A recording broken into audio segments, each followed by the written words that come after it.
Olá a todos, eu sou Henrique Braga, também conhecido como Plantomorfo.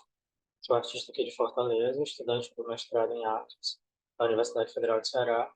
Vou apresentar a minha pesquisa por uma poética e uma política da sombra, processos de criação e desenho expandido.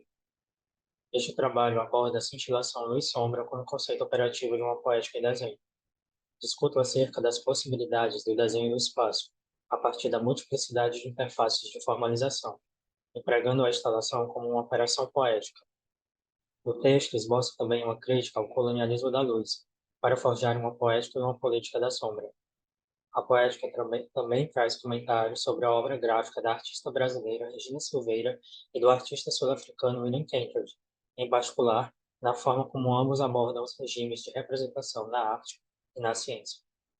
Por fim, discuto o ateliê como espaço psíquico, conceito mencionado por William Kentridge em suas entrevistas e apropriado por mim como ferramenta de investigação poética do desenho do espaço. Então, a pesquisa ela se estrutura em torno dessas três linhas de discussão. A primeira delas é a poética da cintilação, desenho no espaço e ateliê como espaço psíquico, que é uma implicação, né, desse primeiro ponto, da poética da cintilação. E a terceira e última, que é a crítica ao colonialismo da luz. Então, eu tenho trabalhado a sombra como estratégia de visibilidade e invisibilidade, trabalhando com conceitos dialéticos, né? Eu vou contrapor a ideia de opacidade e transparência, o espaço representado, o espaço literal, bidimensional e o tridimensional. A sombra também ela é um signo pictórico e cinemático, porque ela aponta conexões com a pré-história do cinema, ou seja, com a história dos instrumentos que antecederam a história oficial do cinema e da fotografia, como é o caso da lanterna mágica, por exemplo, e da câmera escura, que é uma ancestral da câmera fotográfica, né? Tenho trabalhado a ideia de sombra, especificamente no desenho, através da ideia de distorção, de deformação, de ampliação ou de redução de uma imagem, né? De transfiguração de uma imagem, manipulando sempre a perspectiva, né? A ideia de espaço real ou espaço representado e trabalhando com o papel, a vocação escultórica do papel, né?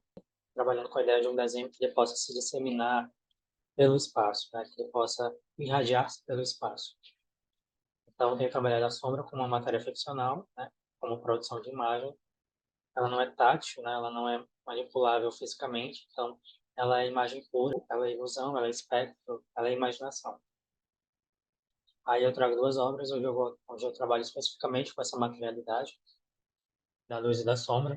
A primeira delas é Salão das Aberrâncias, que é uma obra que eu trabalho com a ideia do giro, né, da repetição, da pulsação, da cintilação das imagens, né, exatamente nesse jogo, nessa pulsação entre escuro e claridade, entre luz e sombra, né, aparecimento e desaparecimento de uma imagem, a distorção do espaço, né, procurando criar uma percepção, uma ilusão de distorção do espaço-tempo dentro do próprio espaço, onde essas imagens elas aparecem e desaparecem constantemente. Então, estou trabalhando muito com a ideia do espaço positivo, do espaço negativo, de desse jogo entre afirmação e negação de uma imagem. Né? Aqui vocês podem ver algumas imagens é, dessa obra, que era basicamente uma animação que se alternava entre quatro telas diferentes, né? Uma instalação, uma videoinstalação multicanal, e tinha também uma trilha, né? Trabalhada a partir de é, sons do espaço, né? Sons capturados do espaço. Então, especificamente sonificações de dados de fotografias capturadas do próprio espaço. Aí aqui eu trago mais algumas imagens dessa obra. Aí a segunda obra também, que apontam certas para possíveis desdobramentos, né, nessa pesquisa, é Aberrações Perceptivas, que é uma obra que explora também a ideia de distorção, né, onde eu vou trabalhar com a apropriação de figuras científicas, figuras extraídas de livros de anatomia, criando linhas de deformidade e de desfiguração. E aí também eu crio, traço alguns diálogos também com as leis gravitacionais, com conceitos da teoria da relatividade, né? Como a gravidade pode alterar a luz e a própria percepção das imagens. A luz também deforma o visível, né? Aí aqui eu trago também algumas imagens dessas obras. São obras que apontam para modos de engendrar o desenho do espaço, contrapondo ou aproximando o espaço literal e o espaço representado, o suporte digital e o analógico. a distorção do espaço representado e também do espaço da perspectiva. O desenho é projeção, assim como a sombra. Propõe o instalar como um procedimento, ou seja, o desenho como prática instalativa, combinando o analógico, a tela, a videoprojeção, o objeto e a animação quadro a quadro. É a partir desses experimentos que indago como o desenho pode disparar uma prática artística híbrida, como falar de um gesto expandido do desenho em direção ao espaço.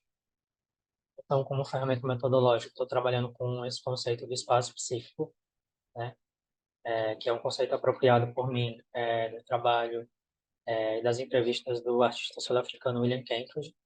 Ele vai trabalhar com esse conceito a partir de uma analogia que ele faz do ateliê, do espaço de criação, com uma rede neural, onde ele cria essa analogia entre as conexões que se dão no ateliê, entre as ideias, as materialidades, né? E as conexões acontecem a nível mental. Então, ele vai dizer que o caminhar pelo ateliê, né? Criando esse processo de criar vários trabalhos ao mesmo tempo, de se deslocar de uma mesa para outra, tudo isso vai gerar, mas ele faz uma analogia como um pensamento, né? Que está se construindo dentro desse fluxo de uma rede neural, né? E aí, por isso, né, a ideia de ateliê como espaço psíquico, como um espaço mental, um espaço imantado de ideias e materialidades que vão se contaminar e que possivelmente no futuro vão gerar trabalho, e desse trabalho vai se gerar outros trabalhos, e assim sucessivamente, né? Então, o que o William Kentridge faz, assim, na minha análise, é trabalhar exatamente a ideia de instalação como procedimento de trabalho, até porque o desenho para ele se articula dentro de várias estratégias formais, né? Não só o desenho dentro de um suporte bidimensional também, mas o desenho como animação, o desenho como cenografia, o desenho como dança, né? Então, o ateliê ele acaba sendo um lugar paradigmático da espacialização do desenho enquanto experiência ampliada, contaminante, ou seja, como experiência instalativa, para além de um mero espaço de concepção e realização de obras. Então, aí eu já venho para o meu trabalho exatamente para criando essa proximidade com o trabalho do William Kentridge, trabalhar a instalação como conceito operativo. Essa ideia de montagem, de montar e desmontar constantemente, de criar arranjos, aproximações espaciais, né, dentro do próprio ateliê, né? A ideia de jogar uma projeção sobre uma figura, sobre um livro, criar arranjos entre objetos e imagens, enfim. São possibilidades que eu tenho pesquisado, que eu tenho experimentado a partir dessa ideia da instalação como procedimento e do desenho no espaço. E aí eu trago também a obra da Regina Silveira, né?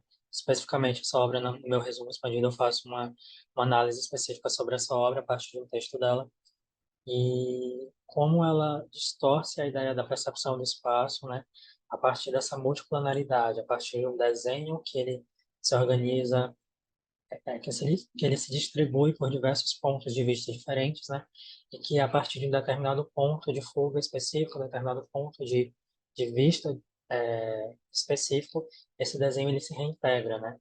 Então aquilo que a princípio parece desfigurado, parece disforme, parece irreconhecível para nossa percepção à primeira vista, ele se reintegra de certa forma, né? Dentro desse espaço tridimensional, você tem uma figura bidimensional, né? E para Regina Silveira, como ela fala no texto, é como se fosse uma espécie de aparição virtual, né? Onde esse objeto ele adquire uma tridimensionalidade virtual. E aí eu chego no último ponto, né, que é a crítica ao colonialismo da luz, onde eu trago essa pergunta, né? Como a sombra pode nos fazer ver o invisível nas imagens? Como se lançar no exercício de uma poética e de uma política da sombra como alternativa ao mundo das luzes cegantes da razão? Aí eu vou trabalhar com o conceito do devir alienígena, de Lacerda, né, que é onde ele vai falar dessa ideia do escuro como essa realidade inventiva, essa potência de fabulação política que a sombra ela possui, né, de criar, de engendrar outros mundos possíveis a partir da arte, que é exatamente a zona de cintilação, que é esse espaço que não está que tá situado no entre, né? Não necessariamente na luz cegante da razão, a luz da hipervisibilidade, né? Mas também não no escuro, que é o total apagamento, o esquecimento. Então, a zona de cintilação é essa zona de potencialidade política e poética, né? De criar outros mundos, né? E aqui eu chego ao final da minha apresentação. Obrigado.